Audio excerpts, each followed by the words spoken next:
Hi, let's solve some more question on regular expression. Question 3. Two question I already discussed in previous lecture. This is question number 3. Let A equal to 1, 0 closure plus 1 whole closure, B equal to 1, 0 whole closure. Which is true? A is subset of B subset of A equal to B. Let's simplify this. A equal to 1, 0 closure plus 1. You can take 1 as a common. After taking 1 common, you will get 1, 0 closure, whole closure. So after taking 1 common, you will get 0 closure plus epsilon. Then whole closure is there. So it will be 1, then 0 closure plus epsilon. It is nothing our 0 closure. So 1, 0 closure, whole closure. And what is B? B is 1, 0 whole closure. Then from this way string you can generate single 1. Then you can generate any number of 1. Then you can generate 1 0 0, then 1 0, then 1 0 0 0 0 like this. And from this one string you will generate 1 0 1 0 1 0 1 0 1 0 whole clean closure that can be generated from this when this closure will be 1. So 1 0 clean closure, then whole clean closure. This closure can be epsilon. When it is epsilon, it will be single 1. It can be 1, it can be 2, it can be 3, it can be 4, 5, any number of 0. 1 followed by any number of 0, that whole repetition.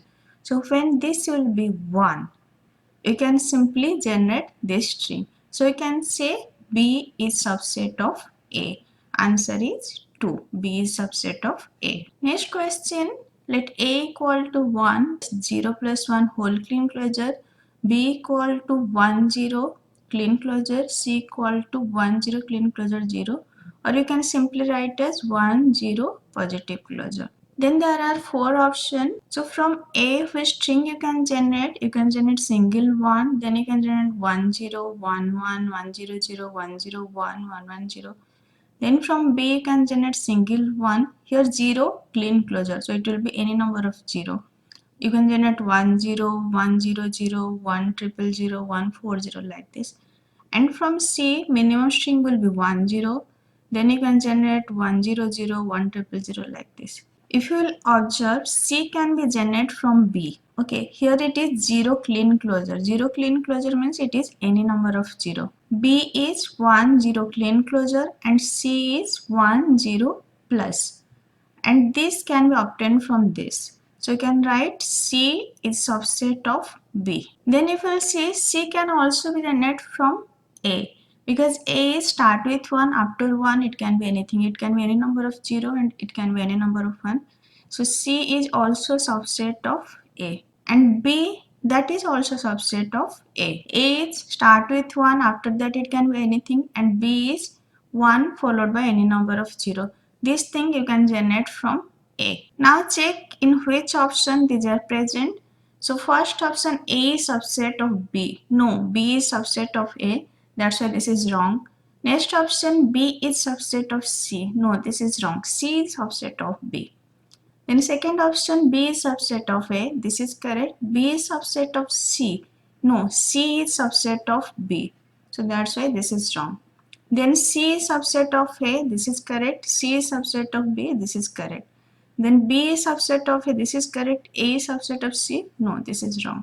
So only correct option is option 3. So C is subset of A and C is subset of B. Next question, which of the following is true? R1 clean closure plus R2 whole clean closure, that is equal to R1 closure concat R2 whole closure. This is wrong. It is just according to that rule I already discussed in regular expression introduction lecture. Then here R1 plus R2 closure whole clean closure, that is equal to R1 concat R2 closure whole clean closure. This is wrong. Then option C, R1 plus R2 whole clean closure, that is equal to R1 closure concat with R2 closure whole clean closure. This is correct. It is directly from that property. Then R1 closure plus R2 closure whole clean closure, that is equal to R1 concat with R2 closure. This is wrong. Actually, what is the property that R1 plus R2 whole clean closure, that is equal to R1 closure plus R2 whole clean closure, that is equal to R1 plus R2 closure whole clean closure, or you can write as R1 closure plus R2 closure whole clean closure, or you can write as R1 closure concurred with R2 closure whole clean closure. Now C is this R1 plus R2 closure equal to this, and option A that is not present anywhere. Then option B, option D that is not present in this property. So only option C is correct. Answer will be option C. Next question, number of state in minimal DFA that accept language of RE 0 plus 1 concurred with 0 plus 1, 0 plus 1 n time. So it is asking what will be number of state in minimal DFA. Let's consider 0 plus 1 concurred with 0 plus 1. Let's consider n equal to 2. Then for this, how many state is required? You can write 0 plus 1 here, you can write 0 plus 1 here. This is our initial state. So we require 3 state, but it is written DFA. And from this state there is no transaction. We will add one extra dead state 0 1, and here there will be loop. So we require 4 state. Actually 3 state for designing NFA and 1 state for dead state. So that's a 4 state. I already discussed designing DFA for length 2, length 3, and there I discussed if length equal to n, then you require n plus 2 state. If you remember that, directly you can apply, or you just found that for length 2 number of state is 4, for length 3 number of state will be 5, for length 6 number of state will be 8, for length n number of state will be n plus 2. So if you remember this, you can directly substitute, or you can take a small example and you can observe which pattern it is following, and from that you can find n plus 2. Next question, which is correct? X whole clean closure y equal to xy whole clean closure. This is wrong. Then yxy whole clean closure equal to yx whole clean closure y. This is correct. It is according to shifting rule. I already discussed what is shifting rule. Then xy whole clean closure, xx whole clean closure y. This is wrong. Then yx whole clean closure equal to xy whole clean closure. This is wrong. It is like, suppose A then B A whole clean closure, that is equal to AB whole clean closure A.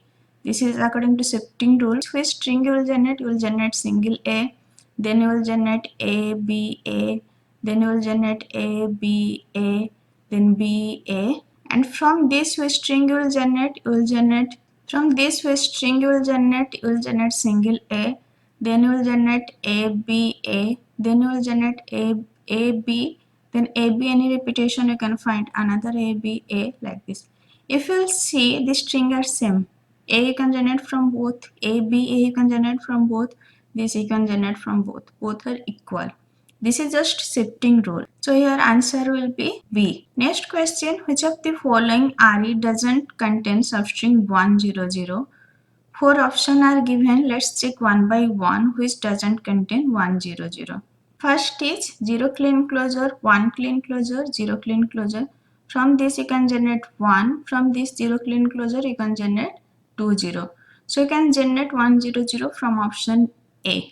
Then from option B you can generate 1 from here. Here you can generate 1 0, but you cannot generate another 0. That's why from option B you cannot generate 100. Then check option C. From this you can generate 1, and from this you can generate 20. So you can generate 100. Then from option D you can generate 1 from here, you can generate 20 from here. From option A, from option C, and from option D you can generate 100. Only from option B you cannot generate 100, as after 1 there is a single 0, there is not 0 closure. You can just generate single 0, but you cannot generate 20. So answer will be B. So with this I finish regular expression. Regular expression is important for GATE point of view. If any doubt, just ask me in comment. Thank you.